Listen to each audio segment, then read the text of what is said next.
రాజన్న సిరిసిల్ల జిల్లా ముస్తాబాద్ మండల కేంద్రంలో కాంగ్రెస్ పార్టీ మండల అధ్యక్షులు ఎల్లా బాలరెడ్డి ఆధ్వర్యంలో రాష్ట్ర ప్రభుత్వం ఆర్టీసీ ఉద్యోగులకు పీఆర్సీ పెంపు సందర్భంగా సోమవారం మండల కాంగ్రెస్ నాయకులు సీఎం రేవంత్ రెడ్డి, ఉప ముఖ్యమంత్రి బట్టి విక్రమార్క, మంత్రి పొన్నం ప్రభాకర్ల చిత్రపటాలకు పాలాభిషేకం చేసి హర్షం వ్యక్తం చేశారు.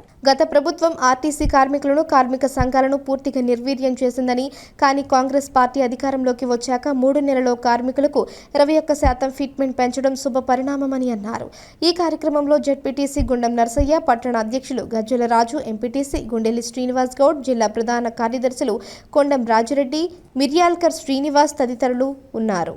రేవంత్ రెడ్డి గారు ఆర్టీసీ ఉద్యోగులందరూ కూడా ట్రీట్మెంట్ ప్రకటించిన సందర్భంగా ఈరోజు మండల కాంగ్రెస్ పార్టీ అధ్యక్షుల ఆధ్వర్యంలో కాంగ్రెస్ పార్టీ కుటుంబ సభ్యుల అందరి సమక్షంలో ఈరోజు ముఖ్యమంత్రి గారికి, బట్టి విక్రమార్క గారికి, పొన్నం ప్రభాకర్ గారికి పాలాభిషేకం చేయడం జరిగింది.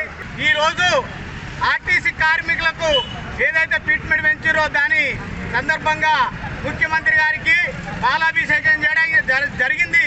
ఈ కార్యక్రమంలో పాల్పంచుకున్నటువంటి కాంగ్రెస్ కుటుంబ సభ్యులందరూ కూడా మనస్ఫూర్తిగా ధన్యవాదాలు తెలుపుకుంటా ఉన్నాం. ముస్తాబాద్ కాంగ్రెస్ పార్టీ మండల శాఖ ఆధ్వర్యంలో మరి ముఖ్యమంత్రి రేవంత్ రెడ్డి గారు, బట్టి విక్రమార్క గారికి, మరి అదేవిధంగా రవాణా శాఖ మంత్రులు పొన్నం ప్రభాకర్ గౌడ్ గారికి, మరి ఆర్టీసీ కార్మికులతో పాటుగా మరి ముస్తాబాద్ మండల నాయకులు, కార్యకర్తలందరం కలిసి కూడా మరి పాలాభిషేక కార్యక్రమాన్ని నిర్వహించడం జరిగింది. ఈ ప్రభుత్వం మీకోసం ఉంది, ఎలాంటి ఆందోళనకు గురి కావద్దని చెప్పి మండల ప్రజానికాలందరూ కూడా తెలియజేస్తూ మరి ధన్యవాదాలు తెలియజేస్తున్నాం.